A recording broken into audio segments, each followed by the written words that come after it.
इसी क्रम में अगला प्रश्न स्टूडेंट्स आप बोर्ड पर देख रहे होंगे। प्रश्न है कि एक प्रथम कोटि की अभिक्रिया दी हुई है और उस अभिक्रिया में जो भी पदार्थ भाग ले रहा है उस पदार्थ की जो सांद्रता है वो 50 सेकेंड में अपनी प्रारंभिक सांद्रता की आधी रह जाती है। 50 सेकेंड में अपनी प्रारंभिक सांद्रता की आधी रह जाती है। वेग स्थिरांक की गणना कीजिए। तो ये भी स्टूडेंट्स बड़ा ही सिंपल सवाल है, वेग स्थिरांक निकालना है। जैसा हम लोगों ने अभी सवाल सॉल्व किया था उसी तरीके से स्टूडेंट्स सवाल सॉल्व होगा। देखिए 50 सेकेंड में अपनी प्रारंभिक सांद्रता की आधी रह जाती है, इसका मतलब फिर से यहाँ पर अर्ध आयु काल की बात की गई है। टी हाफ दिया गया है। कितना दिया गया है? ये 50 सेकेंड दिया गया है। और हमसे पूछा क्या है?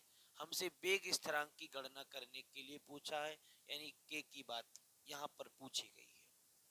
तो डरने वाली बात नहीं स्टूडेंट्स, हमको ये जानकारी यहाँ पर मिल चुकी है, यानी वी नो डेट। और हमें क्या जानकारी मिल चुकी है कि जो अभिक्रिया की कोटि है, जो अभिक्रिया की कोटि है, यानी अभिक्रिया की कोटि प्रथम कोटि की है। अभिक्रिया की जो कोटि यहाँ पर बात की गई है वो प्रथम कोटि है। और प्रथम कोटि की अभिक्रिया के लिए जो वेग स्थिरांक का फार्मूला अर्ध आयुकाल की उपस्थिति में लगता है वो है 0.69321 अपॉन में टी हाफ। यही स्टूडेंट्स फार्मूला हमने इससे पहले के न्यूमेरिकल्स में यूज किया था। देखिए 0.69321 और टी हाफ कितना दिया है? 50 सेकेंड दिया है। हम क्या करेंगे, इस डिजिट को 50 से डिवाइड करेंगे और जब सेकेंड ऊपर जाएगा तो स्टूडेंट से सेकेंड इनवर्स हो जाएगा। तो आप भी मेरे साथ डिवाइड करिए। मैं इस डिजिट को डिवाइड करने की कोशिश करता हूँ, ध्यान से आप भी मेरे साथ डिवाइड करेंगे। डिजिट है ऊपर 0.69321 डिवाइड बाई 50। तो स्टूडेंट इसका जो आंसर आ रहा है वो 0.0138, ये इसका आंसर आ रहा है। तो ये भी एक बहुत ही सरल सवाल था जो आप आसानी से सॉल्व कर सकते हैं। तो अगर कोई समस्या आ रही है तो कमेंट्स बॉक्स में जरूर बताएं। ये ऐसे छोटे छोटे से प्रश्न आपके एग्जाम में पूछे जाते हैं। तो आई होप आपके सामने क्लियर हो गया होगा। चलिए मैं चलता हूँ नेक्स्ट क्वेश्चन की ओर। अगला प्रश्न आपके सामने बोर्ड पर स्टूडेंट्स आप देख रहे होंगे। प्रश्न है कि एक प्रथम कोटि की अभिक्रिया के लिए वेग स्थिरांक का जो मान है वो 2.54 गुणा 10⁻³ सेकेंड इनवर्स पाया गया। इसकी 3/4 आयु काल की गणना कीजिए। जब भी बोर्ड में न्यूमेरिकल्स का पोर्शन आए तो सबसे पहले आप उसको बहुत ही ध्यान से उसको पढ़ना शुरू करेंगे। देखिए ये जो सवाल आपके सामने दिया गया है इसमें गिवन क्या क्या चीज है, तो पहले हम उस चीज को देखते हैं जो गिवन है। देखिए स्टूडेंट्स इसमें गिवन क्या क्या चीज है। तो जो चीज इसमें गिवन है वो क्या है? पहली बात तो ये कि यहाँ पर जो ऑर्डर ऑफ रिएक्शन है वो फर्स्ट ऑर्डर है। घबराने की कोई बात नहीं, आप सवाल को बड़ा ध्यान से देखो। इसमें जो order of reaction in first order reaction दे रखी है तो n बराबर 1 हो गया। दूसरी चीज स्टूडेंट्स यहाँ पर वेग स्थिरांक दिया है। वेग स्थिरांक का मतलब k, और k का मान भी दिया हुआ है 2.54 गुणा 10⁻³ सेकेंड इनवर्स। ये दो चीजें दी हुई हैं। और तीसरी बात क्या कह रहा है कि 3/4 आयु काल की गणना कीजिए। यानी स्टूडेंट्स वो आपसे समय की बात कर रहा है। जो फाइंड आउट करने के लिए कह रहा है वो समय की बात कर रहा है कि आपको वह समय बताना है जिसमें जो हमारे पास जो भी पदार्थ रहा हो वह 3/4 हो जाए। अब ये 3/4 बड़ा ध्यान से सुनना।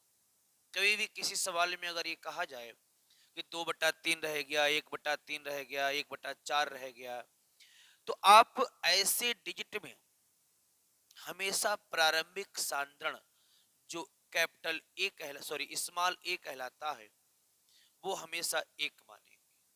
क्लियर। 1/2 या 2/3 या 3/4 रह जाता है। जब इस तरीके की डिजिट दी जाए तो प्रारंभिक मात्रा स्मॉल ए ये हमेशा एक मानते हैं। और जब भी परसेंटेज दी जाए कि 10%, 20%, 30%, 40%, 80%, 75%, तो ऐसी स्थिति में आप जो स्मॉल ए यानी प्रारंभिक मात्रा मानेंगे वो आप 100% मानेंगे। क्लियर हो गई। देखिएगा यहाँ पर डिजिट दी हुई है 3/4, इसका मतलब जो प्रारंभिक मात्रा ए हम मानेंगे वो 1 मानेंगे और उसके बाद 3/4 रह जाए। इसका मतलब जो x की बात कर रहा है, जो सांद्रण में परिवर्तन होगा वो 3/4 होगा। और यही बात कह रहा है कि आप वह समय बताएं जिस समय ये जो प्रारंभिक सांद्रण 1 था वो घट करके 3/4 रह जाता है। तो आपको ये टी 3/4 की कैलकुलेशन करनी है। अगर ऑर्डर फर्स्ट ऑर्डर रिएक्शन है तो हम सब जानते हैं कि जो के का जो फार्मूला आता है वेग स्थिरांक का वो 2.303 अपॉन में टी लॉग वेज 10 ए अपॉन ए माइनस एक्स, ये फार्मूला हमारा आता है। और हमें ये भी पता है कि यहाँ पर जो समय की जो बात की जा रही है हमसे वो 3/4 की जा रही है। तो हम लोग के और टी के जो स्थान इनमें परिवर्तन कर लेते हैं। कैसे? हमें जो टी है 3/4 उसको के स्थान पर लिख देते हैं और जो टी 3/4 था उसके स्थान पर हम के लिख लेते हैं। आगे log बेस 10 ए अपॉन ए माइनस एक्स। अब हम इसी डिजिट को सॉल्व करना शुरू करेंगे। देखिए 2.303 के डिजिट आपको पता है 2.54 गुणा 10 की पावर -3 सेकेंड इनवर्स, यही डिजिट दी हुई है। आगे देखिए स्टूडेंट से log बेस 10 ए कितना माना, प्रारंभिक सांद्रण 1 था, 1 माइनस एक्स कितना है तो ये 3/4 है। आगे देखिएगा स्टूडेंट्स हम लोग इसको और आगे सॉल्व करेंगे तो t 3/4 is equal to 2.303 upon में 2.54 गुणा 10 की पावर -3, ये सेकेंड इनवर्स हो गया लॉग वेज 10। अब देखो ये 1 के बटे में कितना हो जाएगा, अगर हम लोग इसको सॉल्व करें तो ये 4 एकम 4 हो जाएगा -3, यानी 4 एकम 4 -3, तो ये ऊपर 1 बटेगा तो ये 1/4 स्टूडेंट्स हो जाएगा। यही तो आएगा, 1/4 आ जाएगा। और हम लोग इसको अगर आगे सॉल्व करते हैं,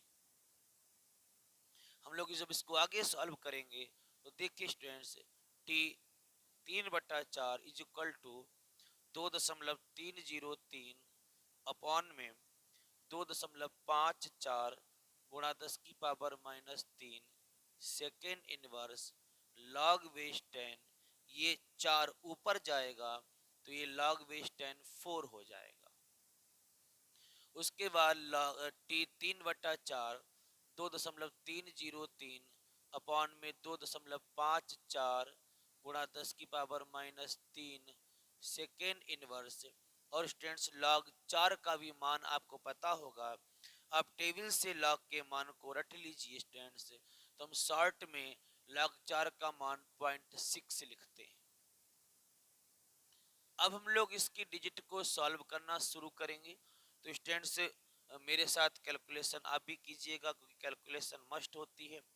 अगर कैलकुलेशन में किसी प्रकार की कोई दिक्कत आ रही है तो कैलकुलेशन को आप बहुत अच्छी तरीके से सॉल्व करना सीखिए, क्योंकि न्यूमेरिकल्स में सारा खेल डिजिट का ही है। मल्टीप्लाई, ऐड, लॉग की वैल्यू, ये सारी चीजें आपको फाइंड आउट करनी होंगी।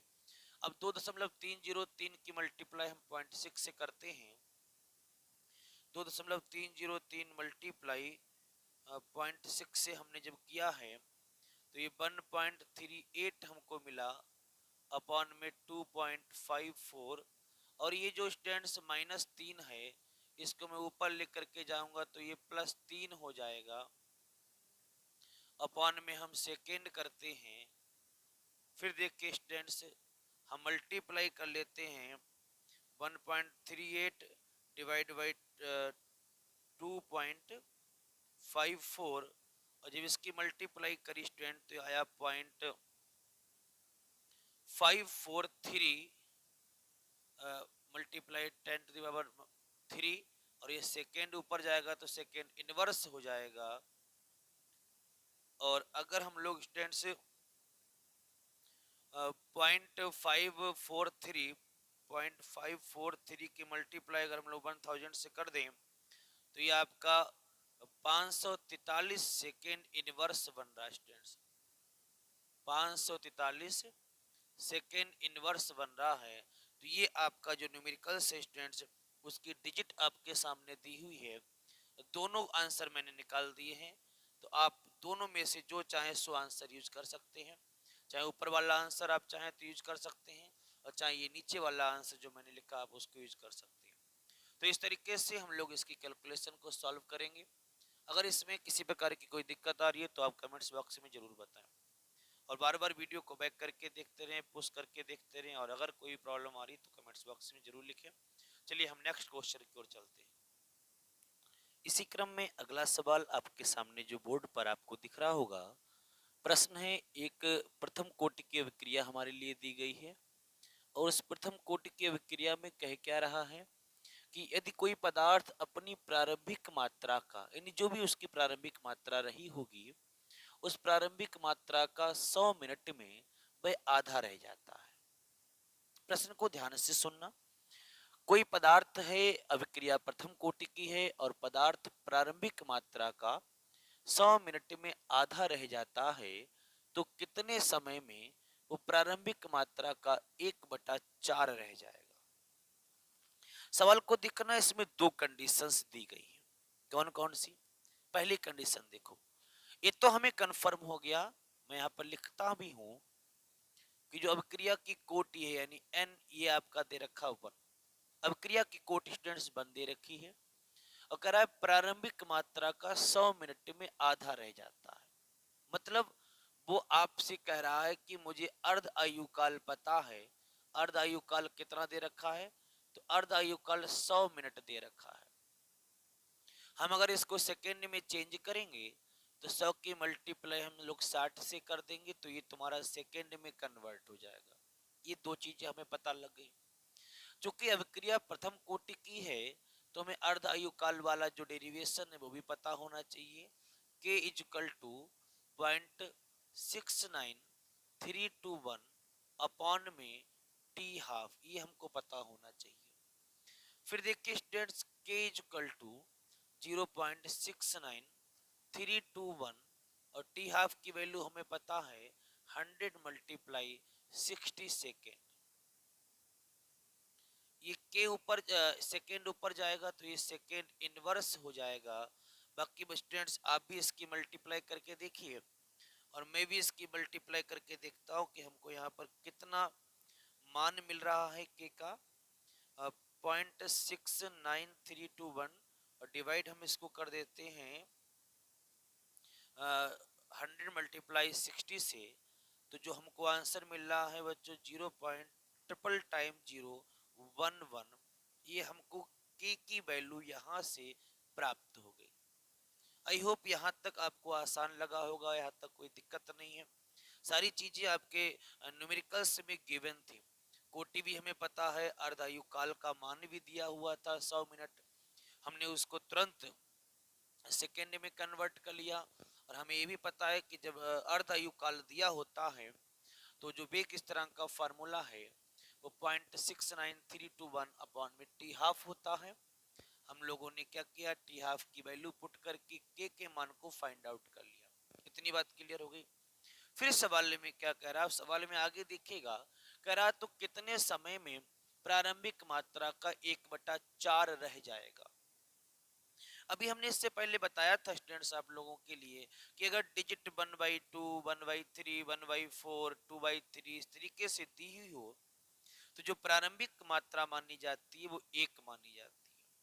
और अगर परसेंटेज दी जाए 10%, 20%, 30%, तो बच्चों आप प्रारंभिक मात्रा को आप 100 मानेंगे, यानी 100% मानेंगे। देखिए दूसरी कंडीशन के लिए हम लोग सॉल्व करते हैं तो आप देखिएगा फिर हमको जो प्रारंभिक मात्रा माननी पड़ेगी, मैं यहाँ पर लिखता हूँ, चाहे प्रारंभिक मात्रा माने चाहे प्रारंभिक सांद्रण माने, आपको एक मानना पड़ेगा। और उसके बाद आप देख रहे हो परिवर्तन जब रह गया यानी x, वो परिवर्तन आपका 1/4 है। इसका मतलब a माइनस एक्स जो आपका होगा वो 1 - 1/4 स्टूडेंट्स हो जाएगा, यही तो हो जाएगा। तो हमें ये भी पता है कि अगर हमसे इस तरीके की बात की जाए और समय पूछा जाए तो एक और फार्मूला हमें पता है जो फर्स्ट ऑर्डर के लिए ही होता है। वो फार्मूला है k इक्वल टू 2.303 अपॉन में t log base 10 a upon a minus x, ये फार्मूला हमें पता है। और कह रहा है हमसे वो समय पूछा, यानी ये t है, ये वो समय है जब पदार्थ अपनी प्रारंभिक मात्रा का 1/4 रह जाएगा। तो हम इस t को 1/4 मान लेते हैं और इस समीकरण को हम एक नए तरीके से लिखते हैं। नया तरीका क्या होगा, k के स्थान पर हम लोग समय लिख लेंगे और समय के स्थान पर हम लोग k लिख लेंगे, यानी t 1/4 हो जाएगा इज इक्वल टू 2.303 अपॉन में k हम लोग लिख लेंगे log बेस 10 रहेगा a upon a minus x, ये समीकरण हमको मिलेगी। उसके बाद स्टूडेंट से हम लोग क्या करेंगे, डिजिट को रखेंगे। t 1/4 इज इक्वल टू 2.303, हमें k की वैल्यू पता है, k की वैल्यू हमारे सामने आ चुकी है 0.00011 second inverse log base 10, a की वैल्यू 1 है और उसके बाद फिर 1 - 1/4 हो जाएगा स्टूडेंट्स। इस तरीके से फिर t 1/4 is equal to 2.303 upon में 0.00011 सेकेंड इनवर्स log बेस 10, ये 1 अपॉन ये 1 4 बन जा 4 - 1, यानी ये 3/4 हो जाएगा। आगे हम लोग इसको सॉल्व करते हैं तो t 1/4 is equal to 2.303 upon में 0.00011 सेकेंड इनवर्स log बेस 10, ये आपका 4/3 हो जाएगा स्टूडेंट्स। क्लियर। और एक फार्मूला आपको पता होगा, एक फार्मूला आप सब जानते होंगे कि अगर इस तरीके की फॉर्म में कोई भी डिजिट लिखी हुई है तो उस डिजिट को हम लोग इस तरीके से भी लिख सकते हैं 2.303 अपॉन में 0.00011 सेकेंड इनवर्स और ये आगे log base 10 4 minus log base 10 3, हम लोग इस तरीके से भी स्टूडेंट्स इसको लिख सकते हैं। तो जिनको ये बात नहीं पता है तो वो बात सीख लें कि अगर इस तरीके की डिजिट दी हुई है तो हम लोग इस तरीके से भी इसको लिख सकते हैं। आगे स्टूडेंट जब हम लोग इसको सॉल्व करते हैं तो t 1/4 is equal to 2.303 upon में 0.00011 सेकेंड इनवर्स। और स्टूडेंट्स ये मान हम लोग अगर रखेंगे तो log 4 का मान 0.6 और log 3 का मान स्टूडेंट्स 0.47, log के भी हम लोग मान रख लेंगे। t 1/4 is equal to 2.303 upon में 0.00011 सेकेंड इनवर्स। अब स्टूडेंट्स आप इनके डिजिट को सॉल्व करेंगे, कैलकुलेशन भी करनी पड़ेगी। कैलकुलेशन के लिए हम लोग 0.6 से माइनस करेंगे 0.47, तो ये आपका आ रहा है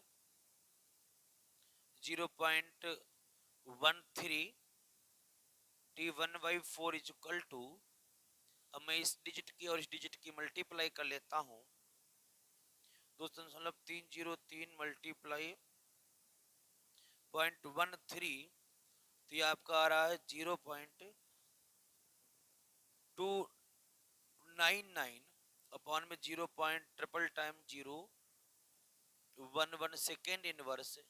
और आगे भी अगर स्टूडेंट्स में इसको सॉल्व करूं तो T1/4 ऊपर वाले डिजिट को नीचे वाले डिजिट से हम लोग डिवाइड कर देते हैं, तो स्टूडेंट्स आ रहा है ये 27/21 सेकेंड ऊपर जाएगा, सेकेंड इनवर्स ऊपर जाएगा, तो ये सेकेंड हो जाएगा। तो ये स्टूडेंट्स इसके आंसर की बात हमने की है। तो आप एक बार इसका आंसर चेक करके मुझे जरूर बताएंगे क्या इसका आंसर इतना आ रहा है। एक बार आप चेक कर लेंगे क्या इसका आंसर इतना आ रहा है। एक बार इसके आंसर को देख लेंगे स्टूडेंट्स, क्या इसका आंसर इतना आ रहा है। अगर आंसर चेक कर लिया हो तो एक बार कमेंट्स बॉक्स में जरूर बताएंगे। क्लियर हो अगर ये सवाल तो आप सभी लोग अपनी कॉपी पर नोट डाउन करेंगे, और अगर ये न्यूमेरिकल्स आपकी समझ में आ रहे हो तो कमेंट्स बॉक्स में जरूर बताएं, अपना नाम जरूर लिखेंगे, और इसको अधिक से अधिक लाइक और शेयर अवश्य करेंगे। चलिए हम नेक्स्ट क्वेश्चन की ओर बढ़ते हैं स्टूडेंट्स। अगला एक और बहुत ही सरल सवाल, जो मुझे नहीं लगता कि किसी भी स्टूडेंट्स को कोई दिक्कत होगी इस सवाल को करने में। सवाल है, एक प्रथम कोटि की एक अभिक्रिया है और वह 100 सेकेंड में 50% पूर्ण हो जाती है। 100 सेकेंड में 50% पूर्ण हो जाती है। अभिक्रिया के वेग स्थिरांक की गणना कीजिए। तो समय ज़्यादा ना लेते हुए तुरंत सवाल को सॉल्व करेंगे। पहली बात तो हमें ये गिवन है, क्या क्या चीज गिवन है कि जो अभिक्रिया की कोटि है यानी n वो 1 है, और उसके बाद कह रहा है कि 100 सेकेंड में 50% पूर्ण हो जाती है। इसका मतलब हमसे जो समय यहाँ पर दिया गया है वो अर्ध आयु काल दिया गया है, टी हाफ दिया गया है। तो मैं यहाँ पर अर्ध आयु काल लिख लेंगे, और ये अर्ध आयु काल आपका 100 सेकेंड है। और आपसे पूछा क्या है, पूछा है वेग स्थिरांक की गणना कीजिए, यानी हमको जो फाइंड आउट करने के लिए यहाँ पर बोला गया है वो के बोला गया है। हमें पता ही है कि अगर हमारे लिए फर्स्ट ऑर्डर रिएक्शन दी जाए तो जो वेग स्थिरांक का फार्मूला होता है वो k इक्वल टू 0.69 अपॉन में टी हाफ होता है। हम तुरंत टी हाफ की वैल्यू पुट कर देंगे, 0.69321 अपॉन में ये 100 सेकेंड हो जाएगा, सेकेंड ऊपर जाएगा तो सेकेंड इनवर्स हो जाएगा स्टूडेंट्स। बाकी मल्टीपल आप इसको डिवाइड कर लीजिए, डिवाइड करके देखिए कितना आंसर आ रहा है। एक बार चेक करके मुझे बताएंगे कमेंट्स बॉक्स में कि हाँ हमारा आंसर सही है कि गलत है।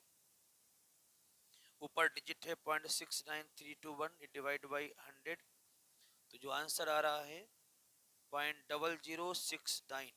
मैं इतना ही लिखता हूँ, आगे तो ये 321 और भी डिजिट आएगी, तो मैं केवल इतना ही यहाँ पर इसके आंसर को शो करता हूँ। तो ये इसका आंसर हो गया। सिंपल सवाल था स्टूडेंट्स, ऐसे ही सवाल बोर्ड की एग्जाम में पूछे जाते हैं, और मैं आपको हर तरीके का सवाल कराऊंगा, चाहे वो सिंपल सवाल हो चाहे वो कठिन सवाल हो।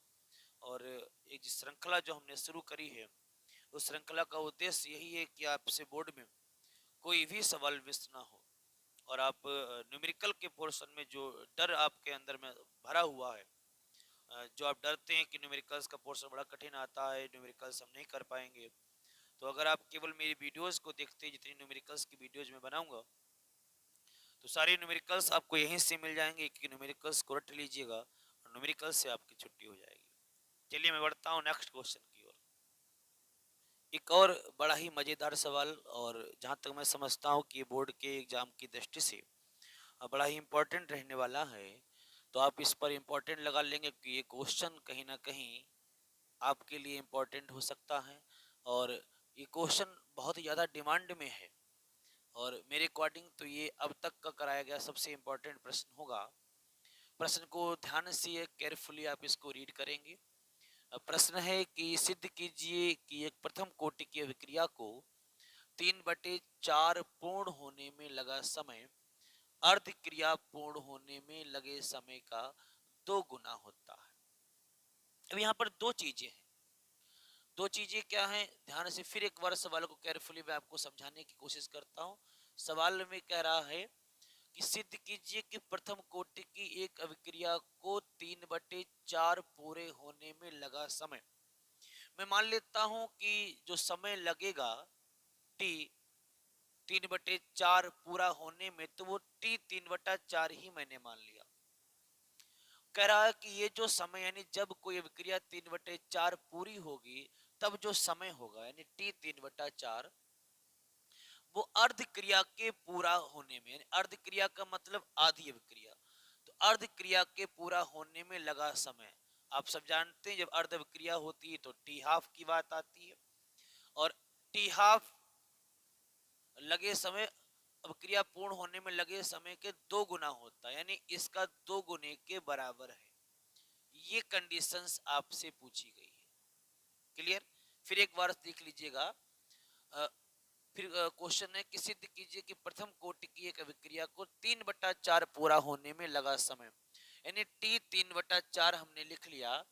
ये 3/4 का जो समय है वो अर्ध क्रिया पूरा होने में लगे समय के 2 गुने के बराबर है, यानी अर्ध क्रिया का समय ये टी हाफ रहा, इसके 2 गुने के बराबर है। चलिए शुरू करते हैं। तो अकॉर्डिंग टू फर्स्ट, अगर हमारे पास, मैं यहाँ पर लिखता हूं, यदि अर्ध आयु काल की बात की जाए, यदि अर्ध आयु काल की बात की जाए, तो स्टूडेंट्स अगर अर्ध आयु काल की बात की जाए तो इसका मतलब हम लोग बात किसकी करने वाले हैं? टी हाफ की बात करने वाले हैं। और जब टी हाफ की बात होती है तो हमारे पास जो प्रथम कोटि की विक्रिया है उसका समीकरण होता है k इक्वल टू 0.69321 अपॉन में टी हाफ, यही समीकरण होता है।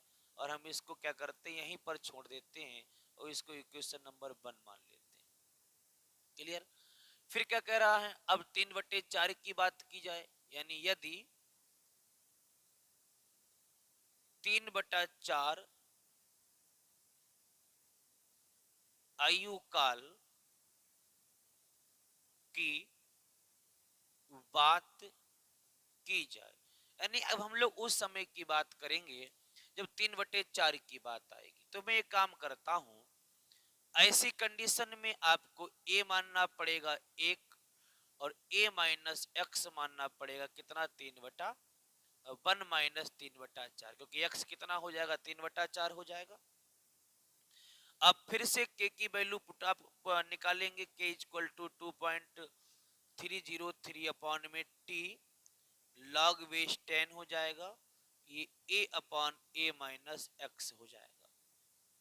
t को आप मान लें 3/4 और स्थान चेंज कर लें, k के स्थान पर 3/4 हो जाएगा, 2.303 अपॉन में k लॉग बेस 10, ये a upon a minus x हो जाएगा। क्लियर? उसके बाद देखिए स्टूडेंट्स हम क्या करेंगे, हम यहाँ पर एक काम करते हैं, चूंकि हमें यहाँ पर टी हाफ निकालना ही नहीं, हम सीधे चाहें तो वैसे भी चेंज कर सकते हैं, तो हम इसको यहाँ से हटा देते हैं। हम वैसे ही समीकरण यूज करेंगे जैसे हम लोग यूज करते आए हैं। तो अभी आगे देखते हैं, अगर जरूरत पड़ेगी तो हम आगे चेंज कर लेंगे। फिर देखिए k इक्वल टू 2.303 अपॉन में t 3/4 हो जाएगा, लॉग बेस 10, a कितना है 1 और ये आपका a माइनस एक्स हो जाएगा 1 माइनस 3/4। क्लियर? आगे भी सॉल्व करें तो k इक्वल टू 2.303 अपॉन में t 3/4 ये रहेगा ही रहेगा, लॉग बेस 10, ये 1 अपॉन में ये 4 1 जब 4 हो जाएगा माइनस 3, यानी 1/4 आएगा। आगे देखिएगा स्टूडेंट्स, ये k इक्वल टू 2.303 अपॉन में ये तुम्हारा t 3/4 लॉग बेस 10, ये 4 ऊपर चला जाएगा, ये 4 ऊपर जाएगा तो log 4 हो जाएगा। तो k इक्वल टू 2.303 अपॉन में t 3/4 और ये log 4 की वैल्यू बच्चों 0.6 हमने यूज करी थी अब तक।